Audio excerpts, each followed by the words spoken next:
Hello students, आज हम बात करने जा रहे हैं एडवांस कंप्यूटर आर्किटेक्चर में। जो आज का हमारा टॉपिक है वह है क्रॉस बार स्विचेस।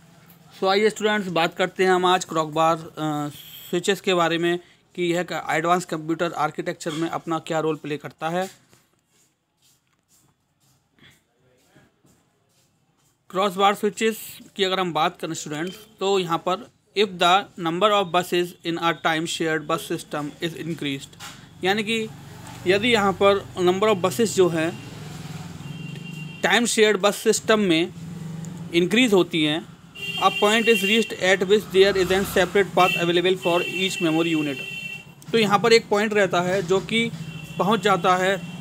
उस सेपरेट पाथ पर जो कि अवेलेबल होता है ईच मेमोरी यूनिट्स पर, तो आप देख रहे होंगे यहाँ पर स्टूडेंट्स डायग्राम में भी दिखाया गया है। जो हमारे यहाँ पर पॉइंट्स हैं वो ईच मेमोरी यूनिट के लिए अवेलेबल हैं, पाथ जो सेपरेट पाथ है उनका, उसके लिए। अब आप देख रहे हैं यहाँ पर कि जैसे कि हमारा P0 प्रोसेस है, उसके लिए M0, M1 और जितने भी मेमोरी यूनिट्स हैं उनके लिए separate paths master separate part के थ्रू मेमोरी से वह अटैच है और देन वह अपना इसी तरीके से आउटपुट प्रोड्यूस कर रहे हैं। इनपुट आउटपुट यहाँ पर आपने दे रखा है, इनपुट आउटपुट के थ्रू यहाँ पर वो टाइम शेयर्ड बस सिस्टम में मेमोरी यूनिट के थ्रू बसेस के थ्रू, ठीक है, ये बसेस के थ्रू यहाँ पर आप जो है प्रोसेस से इनपुट आउटपुट तक पहुँच रहा है ये। तो यह जो रोल प्ले करता है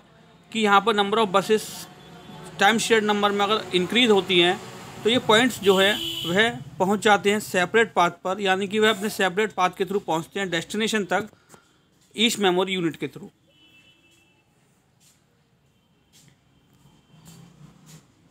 अब बात करते हैं student features of cross bar switches के बारे में कि क्रॉस बार स्विचेस के क्या क्या फीचर्स होते हैं। This is the most complex interconnection system, यह बहुत ही कॉम्प्लेक्स इंटरकनेक्शन सिस्टम होता है। There is the potential for the highest total transfer rate, यानी कि यह एबल होता है जिसकी बेस पर यह अपना हाईएस्ट टोटल ट्रांसफ़र रेट को रिप्रेजेंट करता है। The functional units are the simplest and cheaper, यहाँ पर क्रॉस बार स्विचेस की जो फंक्शनल यूनिट्स होती हैं वह लेस एक्सपेंसिव और सिंपल होती हैं। Since the control and switching logic is in the switch, ठीक है, और वह जब तक रहते हैं जब तक कि कंट्रोल और स्विचिंग लॉजिक जो है स्विच में प्रेजेंट रहते हैं। Because a basic switching matrix is required, क्योंकि बेसिक स्विचिंग मैट्रिक्स जो होती है वह रिक्वायर्ड रहती है to assemble any functional unit, यानी कि किसी भी फंक्शनल यूनिट को असेंबल करने के लिए इनटू अ वर्किंग कन्फिग्रेशन के अंदर। This organization is usually cost effective, यह जो पूरा ऑर्गेनाइजेशन होता है क्रॉस बार स्विचेस का, यह कॉस्ट इफेक्टिव रहता है फॉर मल्टी प्रोसेसर ओनली, यानी कि केवल मल्टी प्रोसेसर्स के लिए। System expensive usually improves overall performance, यानी कि यहाँ का जो इसका जो क्रॉस बार स्विचेस का सिस्टम एक्सपेंशन रहता है वह यूजुअली इम्प्रूव करता है ओवरऑल परफॉर्मेंस को प्रोसेसर की। There is the highest potential, क्योंकि उसके पास मैंने बताया आपको हाईएस्ट पोटेंशियल होता है फॉर सिस्टम एफिशिएंसी, यानी कि सिस्टम की एफिशिएंसी को इंक्रीज़ करने के लिए। As for the system expansion, ठीक है, सिस्टम एक्सपेंशन के रिगार्डिंग विदाउट, यानी कि बिना रीप्रोग्रामिंग किए हुए ऑपरेटिंग सिस्टम को। अब बात करते हैं द क्रॉस बार स्विच के बारे में कि क्रॉस बार स्विच जो है वह किस तरीके से अपना ऑपरेशन परफॉर्म करता है। A cross bar switch is a switch connecting multiple inputs to multiple outputs in a matrix manner, यानी कि क्रॉस बार स्विच जो होता है हमारा वह कनेक्ट रहता है मल्टीपल इनपुट्स के थ्रू जो कि मल्टीपल आउटपुट्स को मैट्रिक्स के मैनर में आउटपुट डिलीवर करते हैं। अब बात करते जा रहे हैं स्टूडेंट्स हम architecture of a unidirectional cross bar switch की, यानी कि जो हमारा यूनिडायरेक्शनल क्रॉस बार स्विच होता है अब हम उसके बारे में डिस्कस करेंगे। द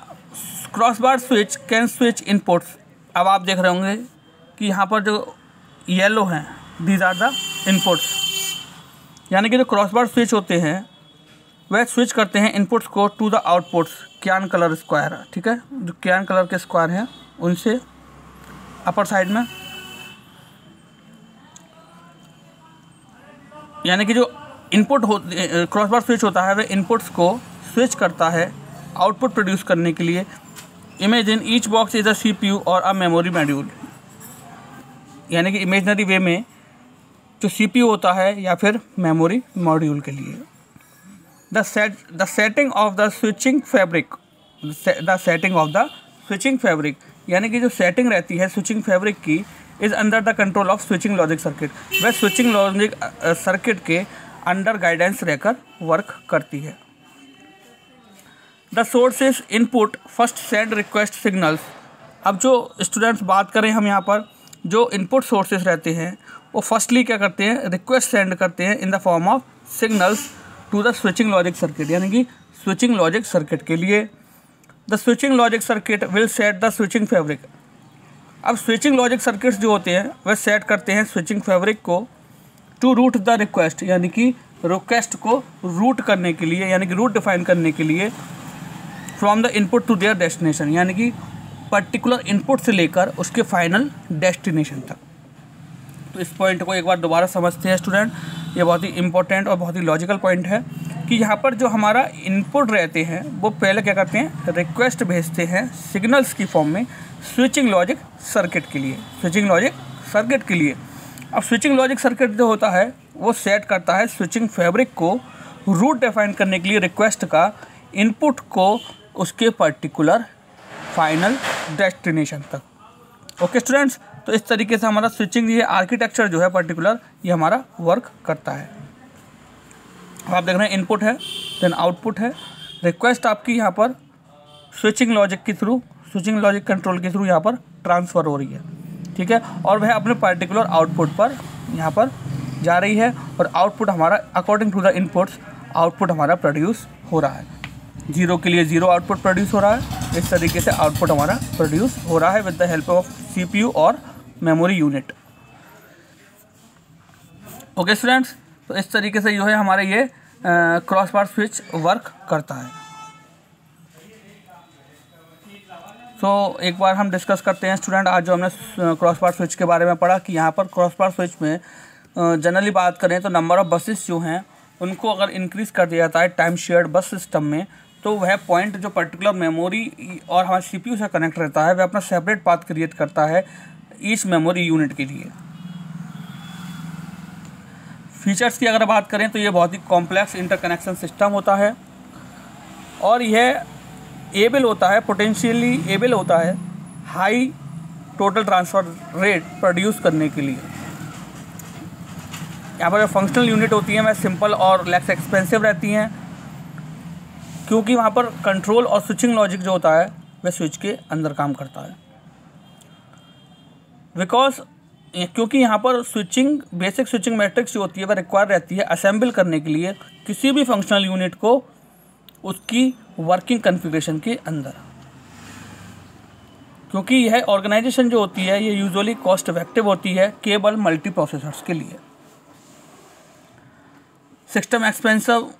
एक्सपेंशन जनरली जो होता है क्रॉस बार स्विचेस में वो यूजुअली इम्प्रूव करता है ओवरऑल परफॉर्मेंस को प्रोसेसर के, और ये हाईएस्ट पोटेंशियल रखता है अपने अंदर सिस्टम की एफिशिएंसी के रिगार्डिंग सिस्टम एक्सपेंशन को देखते हुए बिना किसी रिप्रोग्रामिंग किए हुए ऑपरेटिंग सिस्टम को। अब बात करते हैं क्रॉस बार स्विच की कि क्रॉस बार स्विच जो होता है उसका यूनिडायरेक्शनल क्रॉस बार स्विच का आर्किटेक्चर किस तरीके से वर्क करता है। तो क्रॉस बार स्विच के बारे में अगर हम बात करें तो यह हमारा स्विच कनेक्टिंग मल्टीपल इनपुट्स को, यानी कि यह हमारा स्विच कनेक्टिंग होता है मल्टीपल इनपुट्स को मल्टीपल आउटपुट्स में मैट्रिक्स के मैनर में प्रोड्यूस करता है। अब आर्किटेक्चर की बात करें हम कि architecture of a unidirectional cross bar switch के बारे में, तो यहाँ पर जो क्रॉस बार स्विच होते हैं वो स्विच करते हैं इनपुट्स को आउटपुट्स में इमेजनरी वे में ईच सेंट्रल प्रोसेसिंग के रिगार्डिंग या फिर मेमोरी मॉड्यूल के रिगार्डिंग। यहाँ पर जो सेटिंग होती है स्विचिंग फैब्रिक की वह स्विचिंग लॉजिक सर्किट के अंडर द कंट्रोल रहकर वर्क करती है या फिर अंडर द गाइडेंस रहकर वर्क करती है, यानी कि पूरा कंट्रोल जो रहता है उस पर स्विचिंग फैब्रिक पर वह स्विचिंग लॉजिक सर्किट का रहता है। अब बात करें मेन पॉइंट के बारे में कि यहाँ पर जो इनपुट्स रहते हैं वो फर्स्टली सेंड करते हैं सिग्नल्स की फॉर्म में रिक्वेस्ट को स्विचिंग लॉजिक सर्किट के लिए,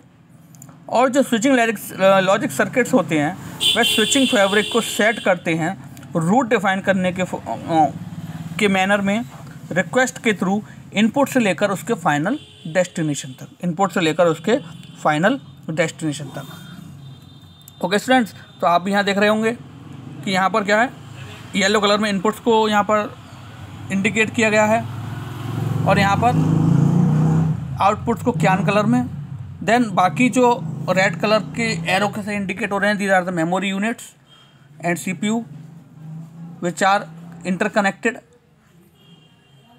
सो इनपुट्स CPU के थ्रू अपने सेपरेट पार्ट के थ्रू रिक्वेस्ट को सेंड करते हैं, ठीक है। और वह स्विचिंग लॉजिक सर्किट के थ्रू क्या होगा स्टूडेंट्स, अपना एक सेपरेट पाथ क्रिएट करके आउटपुट को प्रोड्यूस करते हैं, यानी कि इनपुट्स को उसके फाइनल डेस्टिनेशन तक ले जाते हैं with the help of switching control circuit. So student, ये हमारा बेसिक यूनिडायरेक्शनल आर्किटेक्चर होता है क्रॉस बार स्विच का। सो स्टूडेंट्स, ये जो हमने समझा आज क्रॉस बार स्विचेस के बारे में, हमने जाना कि क्रॉस बार स्विचेस जो होते हैं वह हमारे एडवांस कंप्यूटर आर्किटेक्चर में किस तरीके से प्रोसेसर की ओवरऑल परफॉर्मेंस को इम्प्रूव करते हैं और एफिशिएंट होते हैं स्टूडेंट्स ये, ठीक है। मल्टीपल इनपुट्स को मल्टीपल आउटपुट्स में मैट्रिक्स की फॉर्म में प्रोड्यूस करने के लिए। सो स्टूडेंट, आई होप आज का जो लेक्चर है वह आप लोगों को अच्छी तरह समझ में आया होगा। सो आज के लिए thank you very much, have a nice day.